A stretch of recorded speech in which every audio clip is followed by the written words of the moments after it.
जय हिंद दोस्तों, मैं आपके अपने यूट्यूब चैनल आजमगढ़ एयरफोर्स वाला में स्वागत करता हूं। आज हम जानेंगे कि मेरा 12th एससी सिकंदराबाद से फ़ेज़ 2 कैसे क्लियर हुआ और क्या क्या होता है फ़ेज़ 2 में। पहले हम लोगों की 5 बजे रिपोर्टिंग थी। हम लोग वहां पर 4:30 बजे के अप्रॉक्स पहुंच गए थे 12th एससी, और वहां पर अलग अलग 1 से 100, 200 से 300 ऐसे ऐसे 5 लाइन थी। और उसमें मतलब लाइन में अपना फ़ेज़ 1 का एडमिट कार्ड, फ़ेज़ 2 का एडमिट कार्ड और रजिस्ट्रेशन फॉर्म लेकर और आधार कार्ड लेकर लाइन में लगना था। और कुछ सर लोग थे वो मतलब कि वेरीफाई कर रहे थे। उसके बाद हम लोग का बायोमेट्रिक था। बायोमेट्रिक के बाद चेस्ट नंबर मिला। फिर बैग के लिए एक टोकन दिया जिसमें उसमें अपना चेस्ट नंबर और नाम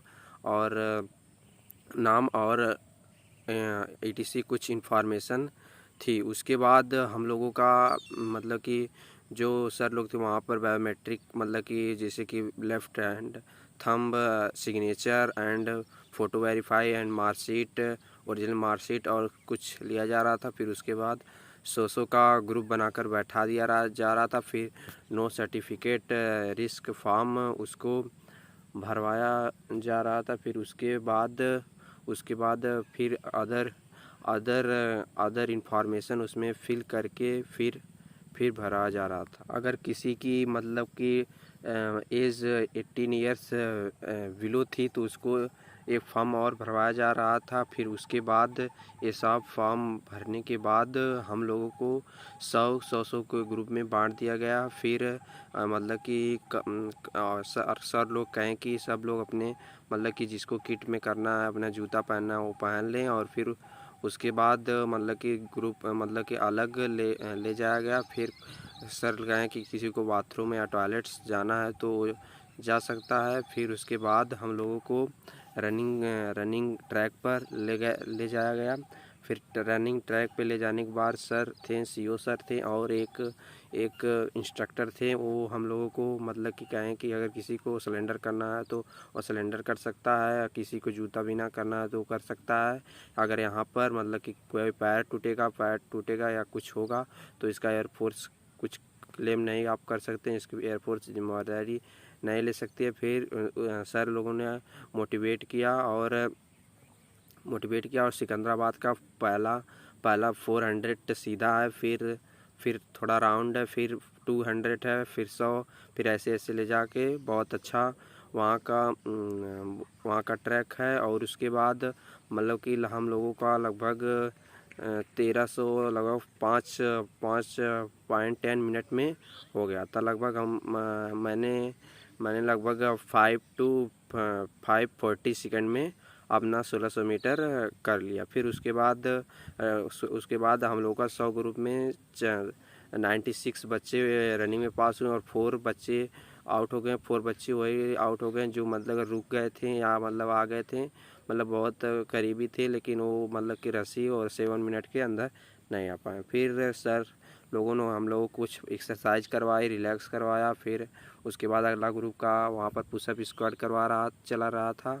फिर उसके बाद होने के बाद मतलब कि हम लोगों का मतलब कि उसमें 2 पार्ट में डिवाइड कर दिए। फिर हम लोगों को फिर उसमें हम लोगों को कैसे बताया गया, कैसे सही तरीका है और पोस्चर बताया गया पहले। फिर सर ने पुशअप का पोस्चर बता के कैसे किया। फिर हम लोगों का पुशअप हुआ 4 सेकेंड होल्ड, जैसे इस तरह डाउन 2 3 4 अप, इस तरह हो रहा था पुशअप।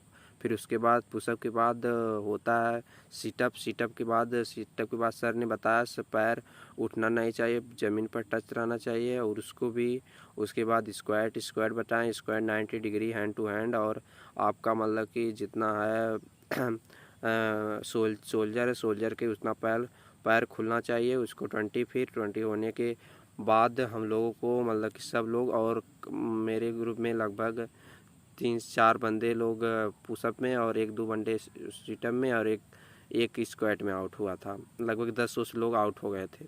पुशअप में हम लोगों के मतलब कि मिला जुला के 96 बच्चों में 82 बच्चे फाइनल मतलब कि वो फिजिकल टेस्ट पास किए। उसके बाद हम लोगों को मतलब कि ले जाया गया। उसके बाद 12th और 10th की मतलब कि तीन मतलब उसकी बनानी थी, फ़ोटोकॉपी मतलब बनाई थी, उसमें पंच करना था। और उसके बाद हम लोगों को हॉल में ले जाया गया। फिर उसके बाद कुछ डॉक्यूमेंटेशन हुआ। फिर 2020 का ग्रुप था। ग्रुप के मतलब कि मेरा लगभग 7 से 8वां ग्रुप था।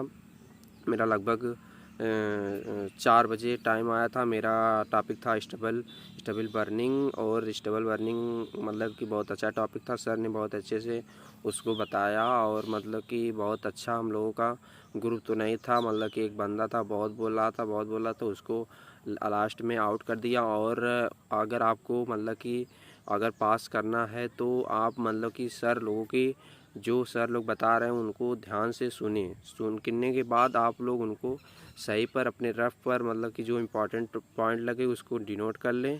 डिनोट करने के बाद और उसमें फिर 10 मिनट का टाइम देते हैं फाइनल टेस्ट के लिए। फाइनल टेस्ट बहुत अच्छा सा लिखें, मतलब कि उनको मतलब कि अच्छा रहना चाहिए। उनको मीनिंग क्या है, भले ग्रामर की 1-2 एरर हो सकती है लेकिन उनकी मीनिंग फुल रहनी चाहिए। और अच्छा लिखेंगे, उनके पॉइंट में से लिखें तो आपका सिलेक्शन लिखने में लगभग 40 से 50% चांस उसमें हो जाता है। फिर आप जब आप लोगों को एक मिनट टाइम देते हैं तो इंट्रोडक्शन में सिर्फ अपना नाम बोलें बस। नाम बोलने के बाद जितना आप टॉपिक के बारे में नरेट करेंगे उतना ही फ़ायदा रहेगा। उसके बाद मतलब कि अच्छे से बोलें और बेस बढ़ा के मतलब कि टोन अच्छी रहनी चाहिए।